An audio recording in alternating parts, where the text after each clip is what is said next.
We've got Peng Jun in the studio with us now. If you don't know his name, just go check him out online. He's like a superstar in what he does. He's a successful entrepreneur and he's also a guru of sorts. He is actually the most successful internet marketing guru from Malaysia. He's only 29 years of age and he is very rich.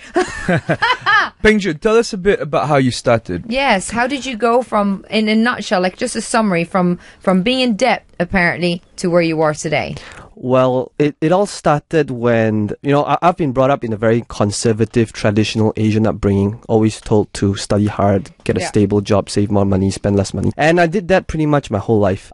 So I studied very hard. I got a JPA scholarship to study in UK, University of Warwick. And to cut a very long story short, good times, parties, I nearly flunked out of university. Yeah. And when I came back, the government wanted me to pay back every cent back, which was 153,000 ringgit, because I didn't fulfill my conditional scholarship. And because of that, employers didn't want to hire me. I couldn't get a job. I was unemployed for many months. Like catch-22 there. Yeah, exactly. And so I struggled, and eventually I settled down for a job which paid me 1,200 ringgit. And the thing is, I was so conditioned to believe that if I don't do well in my studies, ultimately that's the price I have to pay. Yeah. To work in a job like this. Right. So I actually worked at that job for nearly 2 years.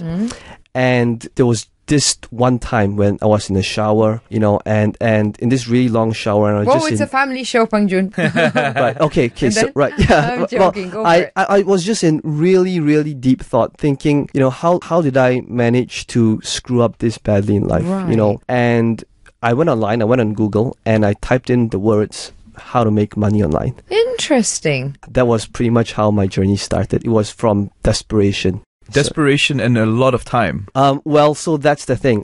What I would do then is I would work on my full-time job 9 to 6. Yeah. And then after that, I would stay back in my office and I would continue working on my internet business from about 7 p.m. to 2 in the morning. And I did that for a long time. How long did you do that for? I did that for about 9 months. And your girlfriend that you currently have was with you during that period of time, or were you single? No, I was with someone else. Oh, God, that obviously didn't last because you were very busy. Well, she was very supportive then. Oh, yeah. That's good though. I mean, obviously, and it's who you are today. You now have more than 500 websites that you're running? Yes, that's in various areas such as Forex, fitness, even dog training, dating. Some of them are generating 7 figures in sales. That's ridiculous. How many years ago was it that you were in debt? When I first came back, so there was like 8 years back. Right. Yeah.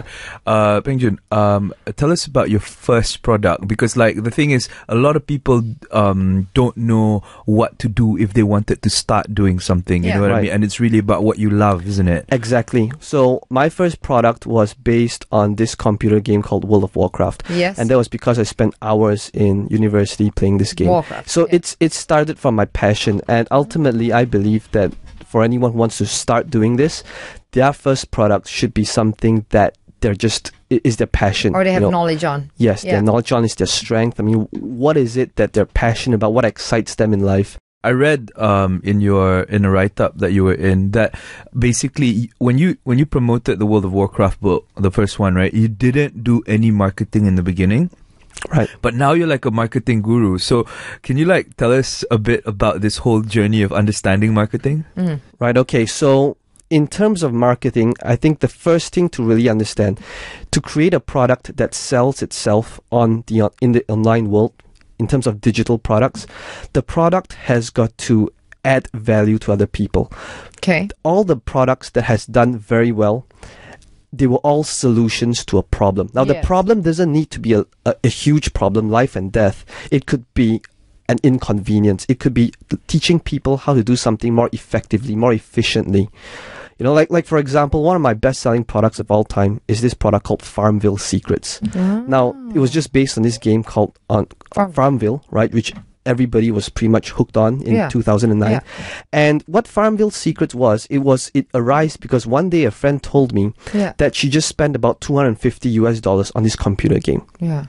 And on top of that, she didn't have good sleep at night because she's been setting her alarm clock in the middle of the night to harvest her crops. You're not serious. And the thing is, does she have a job? And apparently many people were like her. Her friends, they set up alarm clocks. So that game was dictating their lives. No. Yeah. So to me, so that's a problem right there. Their quality of lives are affected, and they're spending a lot of money on a game.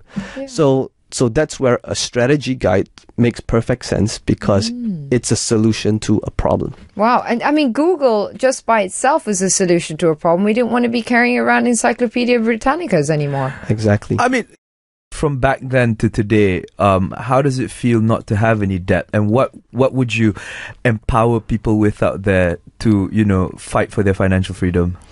Okay, so here's a couple of things. Like, I've been told that, debt is not a good thing. Right now, I'm still in debt. The difference is it's good debt. So I've learned to leverage, to manage it. So a lot of debt are on property. So end of the day, I'm still in debt because I've invested in properties and there's still loans left on the property. So that being said, I can still sleep very well at night.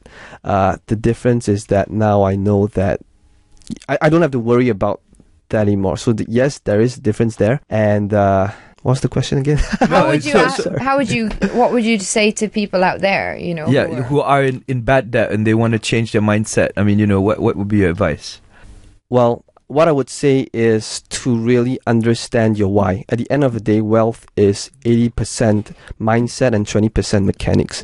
If you know your why, if you know your desires, if you know why this is important to you, that is going to enable you to get you through the tough times, through the winters of the life, hardships. The path of success. Some people can't. Some people have to stick it through, though. If they got a family, like 6 children, and they can't leave their current job because they got to pay a bill in a month's time. Yeah, I believe that at the end of the day, the two reasons people use on why they can't do something is always the same thing. It's there's not enough time, there's not enough money.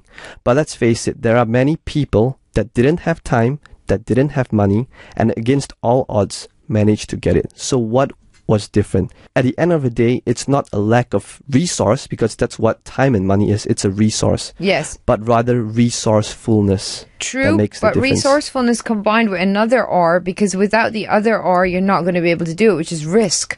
Sure. Some people don't want to take the risk. Right, and that is where being in the comfort zone really is. I mean, it's comfortable not to take risks, but ultimately, I believe that people can only grow when they're outside of their comfort zone.